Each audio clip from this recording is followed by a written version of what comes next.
Hi, are you considering applying for a Canadian study permit and wish to know more about the proof of funds requirement for the Canadian study permit? If that's the case, watch this video till the end as we are going to talk about proof of funds requirement for a Canadian study permit application.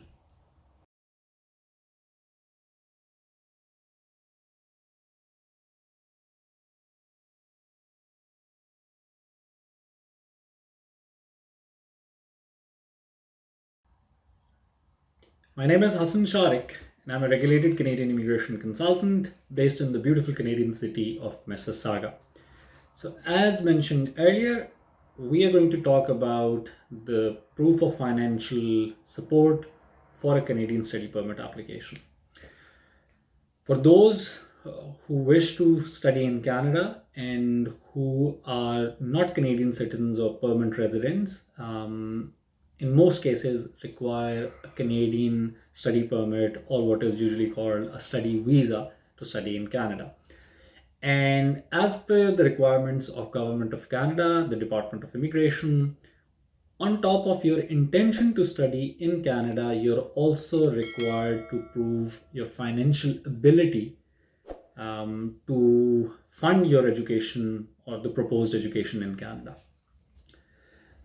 Now, a lot of people ask the question as to how much funds are required or what is the requirement of funds to be shown for your study permit application. So there are two components to the proof of funds or proof of financial support that you have to provide. First is the annual tuition fee for the college or the institution, university, wherever you're planning to study in Canada. So that's the first piece, the annual tuition fee, and then the second piece is the living cost for yourself if you plan on going to move to Canada individually, or if you have dependents like your spouse or common law partner or dependent children, then living cost for yourself as well as your dependent family members. Um, so as I mentioned that there are two components. So first is the tuition fee and second living cost. The tuition fee depends on the institution that you've picked. So say for instance, you've applied into a university, you plan on doing a 2 year studies. The annual tuition fee for that particular institution, that university is 25,000 Canadian dollars. So that's one piece. And in terms of the living cost, as of today, Government of Canada has earmarked an amount for an individual. This is 10,000 Canadian dollars. If you have accompanying family members, for the first accompanying family member, which might be your spouse or common law partner, it will be 4,000 Canadian dollars on top of the 10,000 Canadian dollars. And then for each additional family member, it will be 3,000 Canadian dollars. So just giving you an example, say for instance, you applied into an institution and the annual tuition fee for that institution is 20,000 Canadian dollars. So 20,000, and you're planning to move to Canada on just by yourself. So it's just one person.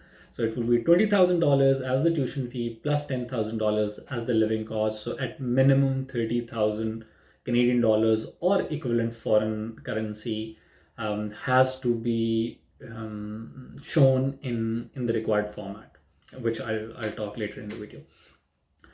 Whereas if say for instance you are married and your wife and one child will accompany you as well. So in this instance, $20,000 as the tuition fee, $10,000 as the living cost for yourself, $4,000 for your first dependent, your spouse, and $3,000 for your child. So your living cost will be at about 17,000 Canadian dollars plus the $27,000. So in total, you will be required to show funds equal to 37,000 Canadian dollars. So that's the amount that you have to show. Now, moving on, the common question is, in what ways or means these funds are to be shown to the immigration department. So in most cases, it is through bank balance or funds in bank accounts or financial institutions. And that's going to be for most of the people, but there can be slight differences. So you are required to show liquid funds or liquid assets in the form equivalent to the required amount, which is, as I mentioned, either $30,000 or $37,000 in the two examples that are provided, and it will vary based on the real-time situation that you have. So you should have a closing balance of this required amount in your bank account or bank accounts at the time that you submit your application. Normally, what is required in terms of the duration for which you have to have your bank statement or bank statements issued, IRCC mentions it to be 4 months. My own experience, my own suggestion is around 6 months, so between 4 to 6 months. So when you get your bank statement issued, have it issued for 4 to 6 months, so that they can see the transactions and what was the closing balance. Moving forward, another common question is that for how long this closing balance should be maintained. Now, this is where there isn't a specific answer, or there isn't a one-size-fits-all solution. This will depend on your own situation, and it will vary from case to case. You are required to have a closing balance of that particular required amount.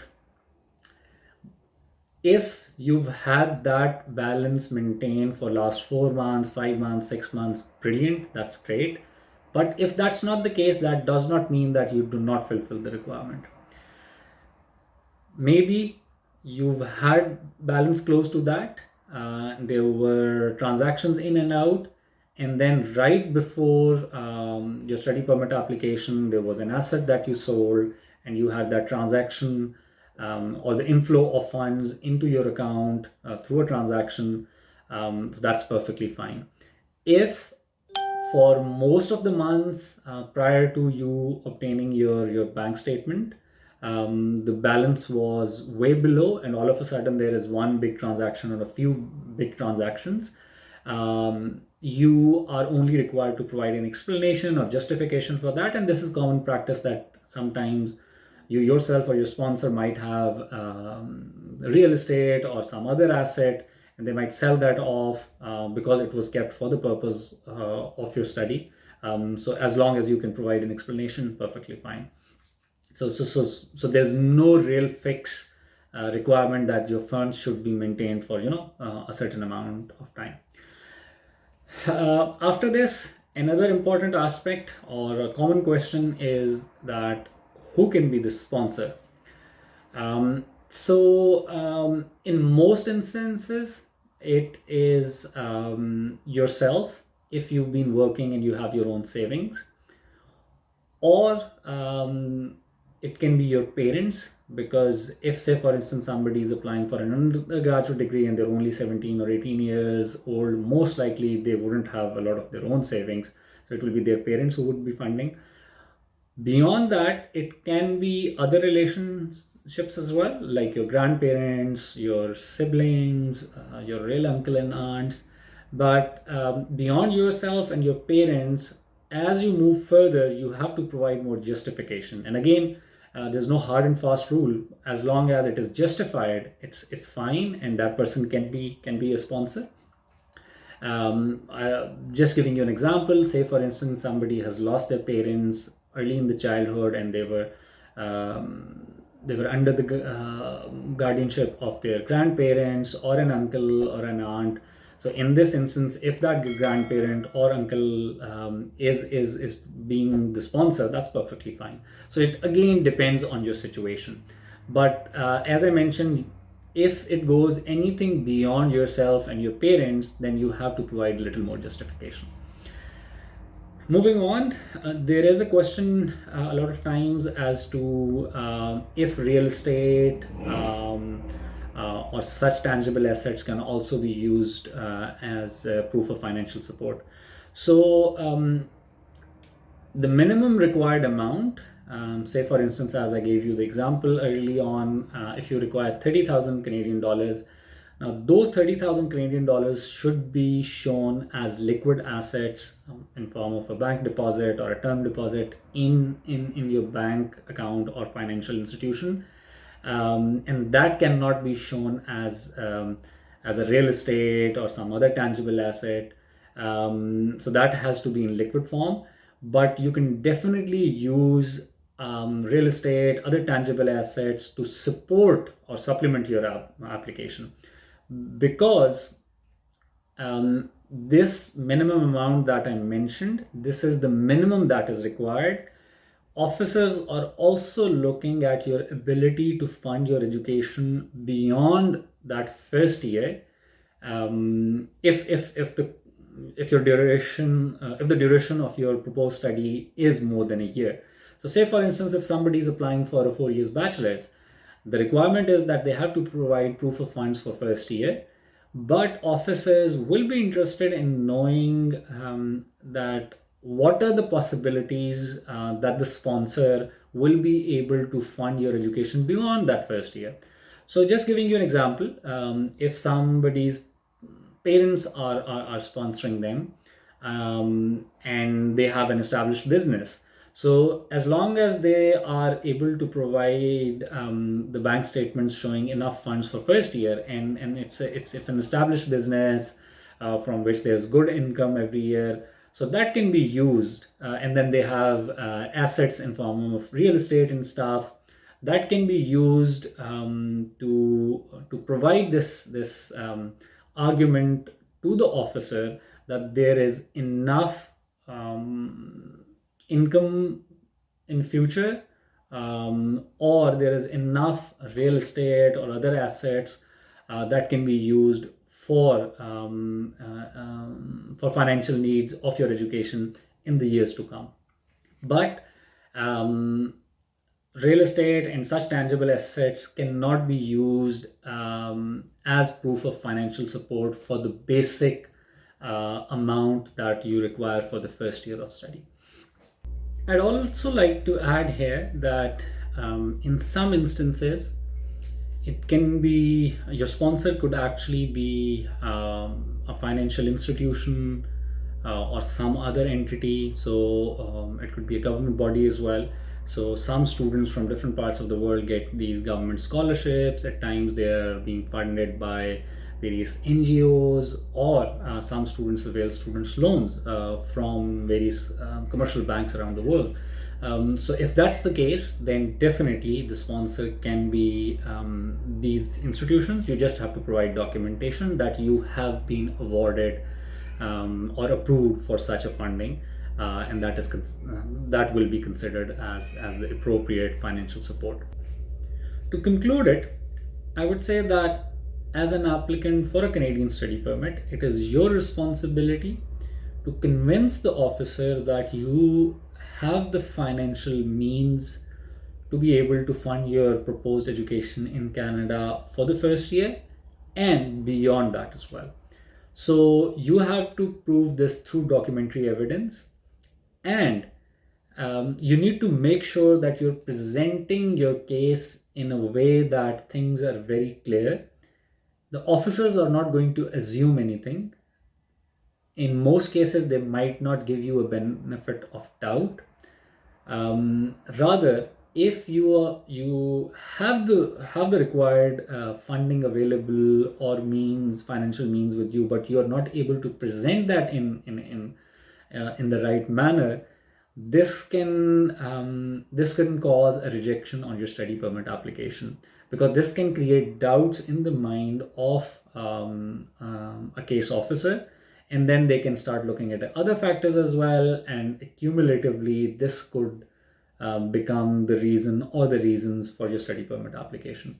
So emphasizing it that it is a very, very important aspect of your study permit application.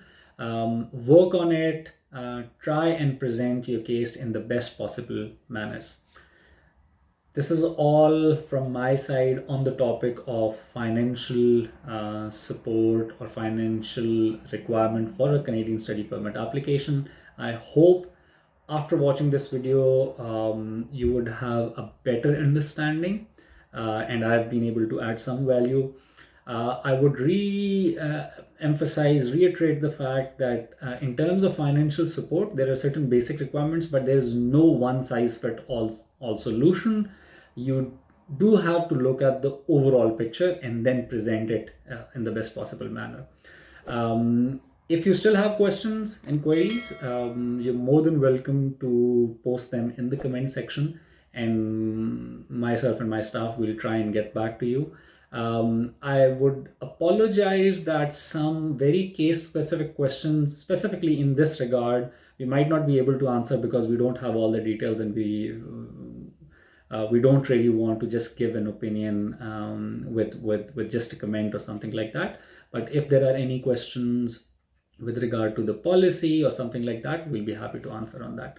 So I'll ask for leave. Take very good care of yourself and your families. Till the next time that we meet, take care and Allah Hafiz.